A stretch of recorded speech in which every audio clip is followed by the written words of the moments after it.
Hi everybody, my name's Julia from Bobbins and Buttons, and today I'm going to cover the preparation and cutting out of one of my sweatshirt patterns. So at this point I just want to say I've got 3 sweatshirt patterns. So there's Dean covering the men's sizes, Lynn covering ladies' sizes, and Theodor covering children's sizes aged 12 months to 12 years. So the main reason for putting this video on is that I'm now offering an overlocking class where I'm inviting customers to bring their overlocker and make one of these sweatshirts. But I am asking that it be cut out and ready to stitch. So I want to cover everything that you'd need to know ahead of that class in this video. I'm going to demonstrate on the Lynn sweatshirt. But before I lay the fabric, there's a couple of things that I want to talk about. So I'm going to make my sweatshirt in this lovely soft pink recycled jersey, and I do recommend just washing your fabric before you start in case there's any shrinkage, because basically it's better that the shrinkage happens before you've cut the garment out, because once you've made it up and it shrinks, it's going to be too small. But if it shrinks at this stage and you haven't cut it out, the chances are it won't shrink again. The one thing I would say with jersey fabric is I wouldn't tumble dry it, because you're almost guaranteed to get some sort of shrinkage if you do, and on the whole the shrinkage can reoccur each time you tumble dry. So I'd recommend avoiding the tumble dryer and just pre-washing your fabric before you start. So on the subject of fabric, the patterns were all designed to be made in a classic sweatshirt jersey fabric. You can make them in a lighter or even heavier weight jersey fabric.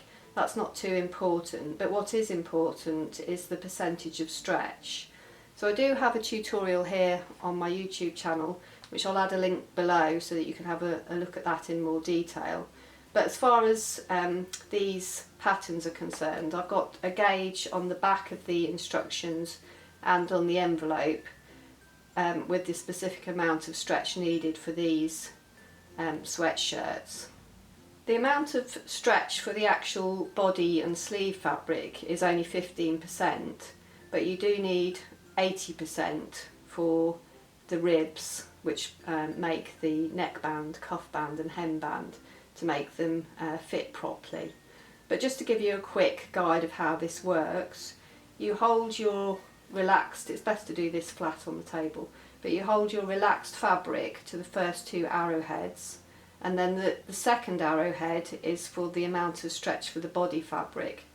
So if you pull the fabric and it easily stretches to that arrowhead, then you've got enough stretch. And then likewise, when you hold your rib fabric relaxed at the first 2 arrowheads and then stretch it to the last arrowhead, if it stretches easily, then you've got enough stretch for your ribs. I do just want to mention on the smaller sizes of the Theodor, there is more percentage of stretch in the body fabric, because children's heads are slightly disproportionate when they're younger, so you need more stretch to be able to get the garment over their head. So that's just worth checking if you're planning to make a child's Theodor sweatshirt. So moving on to actually cutting the pattern and the fabric now. To start with, I've cut my pattern pieces out, so I just want to quickly show you. There is a key to all the different sizes, so each size has a different line style. So I'm going to cut out a medium, which is the very small dotted line. So I've cut all my pieces out along that line and they're ready to place onto the fabric. So generally in most patterns you'll find that the lay plans show selvage to selvage. The selvage is the finished edge, so on a jersey fabric it's often quite curly and you can sometimes see the little holes where it's been on the machine, and then you've got your cut length where it's come off the roll. So we usually fold our fabric so you have one folded edge and you've got your 2 selvage edges at the other side. But as far as this pattern is concerned, we really want to cut the front and the back both on the fold, so that you don't have a seam down the centre back or front. And as they both on many sizes and wider fabrics like this, they'll fit across. I like to refold the fabric in, so I'm going to show you how to do that. So basically I'm going to open it out again, and this is my selvage edge, and I'm going to bring the selvage edge into the centre on this side, and then I'm going to bring the selvage edge into the centre on this side as well. Now, to check that this is nice and even and straight, I'm going to measure as if you would a grain line. But before I do that, I'm just going to straighten out the fabric so it's nice and flat.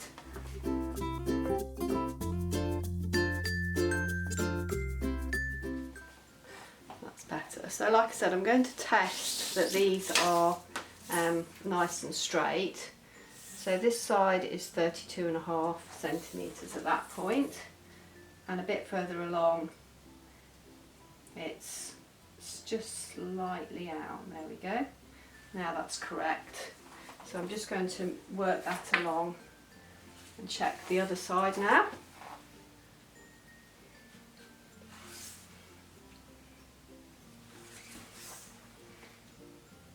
So I'm measuring from the folded edge into the selvage in the centre, and they're nice and straight. So now I'm ready to place my front pattern against the fold, and I can do the same with the back pattern.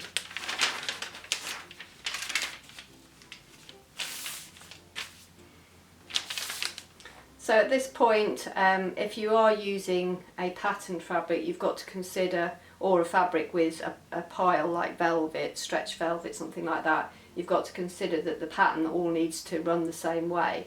So when I laid that way, if my fabric had a pattern or a pile, that wouldn't be the same both sides. So I need to flip the pattern over to make sure that the pattern or the pile is running the same direction. So these two pieces are ready to cut out now, and I need to go ahead and cut these two pieces out so that I can then refold the remaining fabric for the sleeve. So I'm going to show you two different methods that I use most commonly for placing the pattern and cutting it out. So the first method of transferring your pattern to the fabric is with pins. So what I would just like to say at this point though is that both these pieces are placed to the fold, so it does need to be exactly on the fold, not a few millimetres either side, because you want to try and keep your sizing as accurate as you can, so it's the size you're expecting it to be when it's finished. So I'm just going to put a few pins, and I'm going to pin along the fold as well, just to hold the pattern down. You can just pin into the fabric by pushing the pin in and then poking it back up again through the other side, through all layers. And with pinning, I just say put as many pins in as makes you feel it's possible to cut without it moving. So there's no real right or wrong with how many pins you should have. But the aim is just to keep the pattern piece as accurate as you can onto the fabric.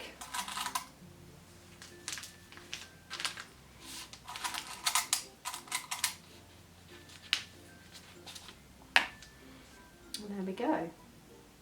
So what I'm going to do now is I'm actually going to cut this fabric off so that I can cut this, because I need to refold the bottom part of the fabric for the sleeve anyway, and it'll just make it more easy for me to manoeuvre.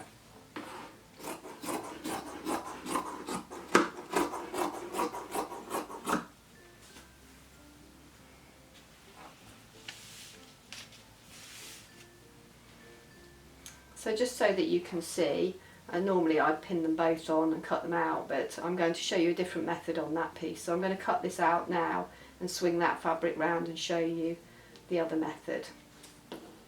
So with cutting out, again, we just want to be as close to the pattern as possible, but without actually cutting the pattern.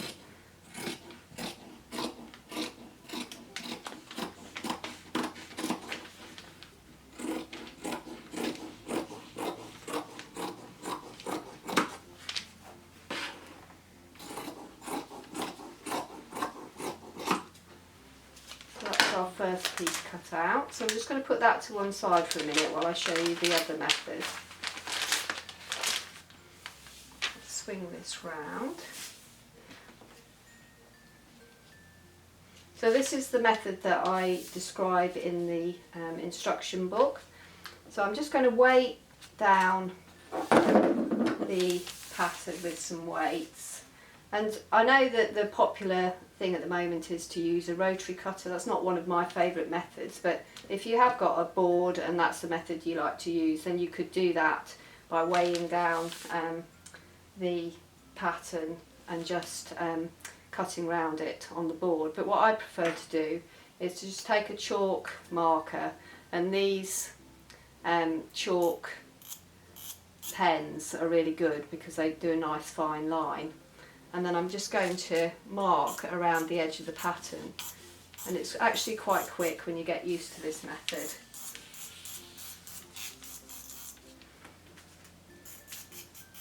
And the thicker paper patterns work particularly well with this because you've got a better edge to cut against. And then you can take the weights off, and there you have your nice neat mark to follow, and it's it's actually a bit more accurate than cutting around the paper, and you can actually cut just on slightly on the inside of the chalk line, so it's exactly the same size as the paper pattern. So I'm just going to go ahead and cut that now.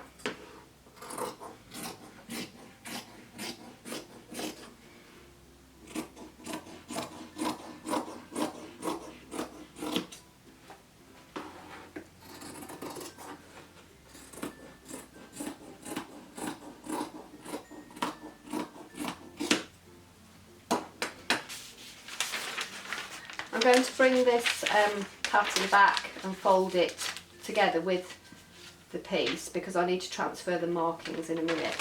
I'm just going to keep those together. So now we're ready to refold for the sleeve pattern. So this is the classic way we normally see in patterns, with the selvage to selvage and a folded edge.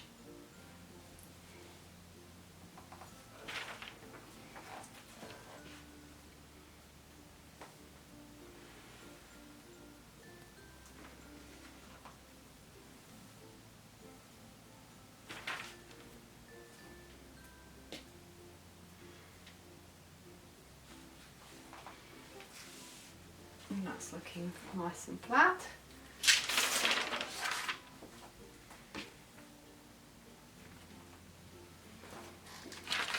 So with this piece, we've got a grain line. So either method that you prefer, either the pins or the weights, I'm going to use the weights again.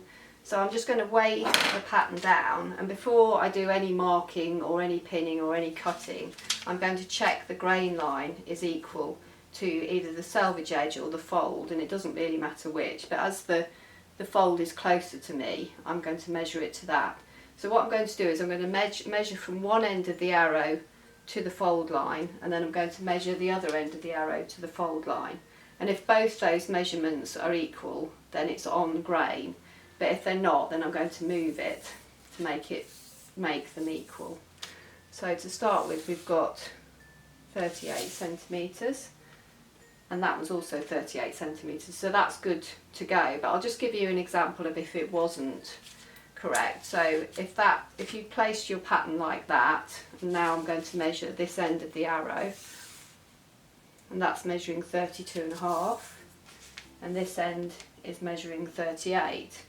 So I can see that either this end needs to come forward or that end needs to move further away. And because I can fit it closer and I've got better fabric economy, I'm going to go that way. And that will leave this large piece here for something else, another project. So let's just remeasure that. So we've got 37, that's still 38.5 there. 38.5 there. So now I'm ready to mark that and cut that the way I did the others.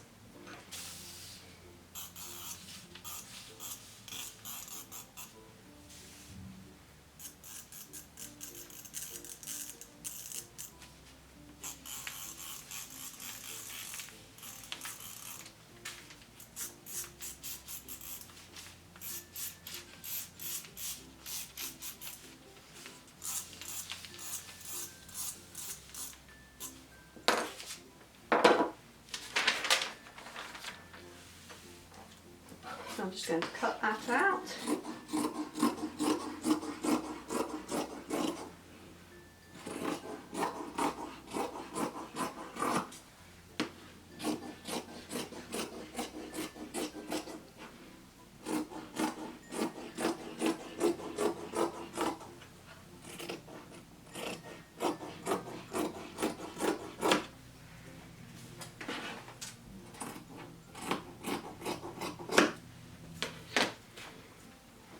So the last thing to do is to transfer the markings onto the fabric. So there's a couple of methods that I like to use for this. One is making a tiny nick and the other is a little chalk mark. So with the chalk mark you don't have the danger of a nick being too big, but you do have to mark it on both sides. So I'll just show you that on this first piece. So I've laid the pattern back on.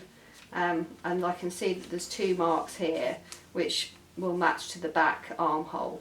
So I'm just going to lift the pattern and draw that in a chalk mark, and then I need to turn that over and make sure I've transferred that to the other piece as well.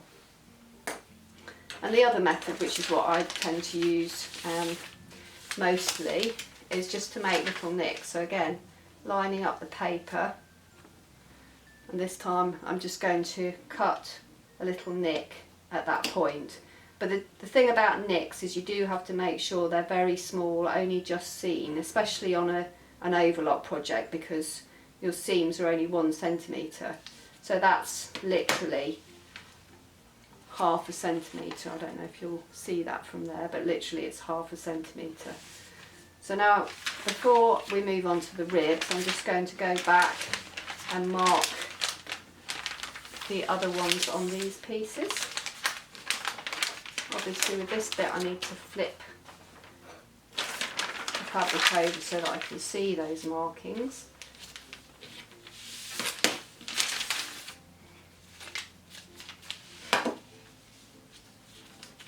I've got a little nick at the side there.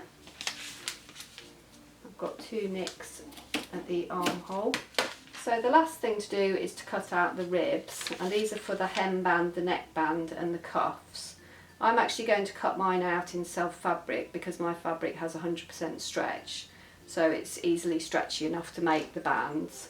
But I'm just going to show you on a classic rib fabric so you can see how it looks. This is my standard 240 GSM rib fabric that I stock in lots of different colours. It's 100 centimetres tubular, so you've got a fold on both edges, and this is a classic. You'll find a lot of rib fabrics come as a tubular, much narrower width fabric.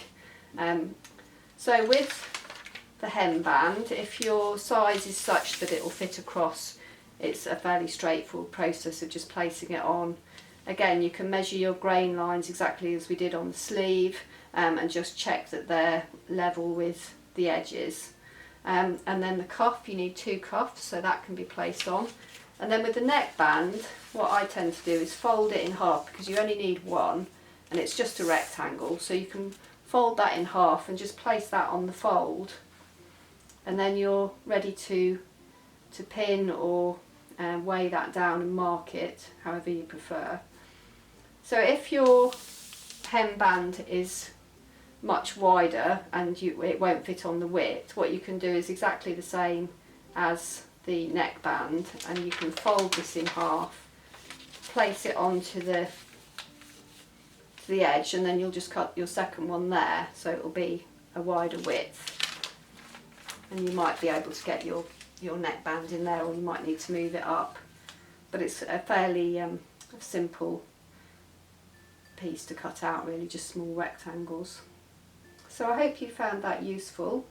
If you are planning to come to the overlock class to make this, there will be a bring your own project session the week before, so I could help you in that if you want some help with the cutting out. And if you're planning just to make it at home and you wanted some guidance with cutting, I hope it all goes well. So yeah, I hope you enjoyed that little tutorial.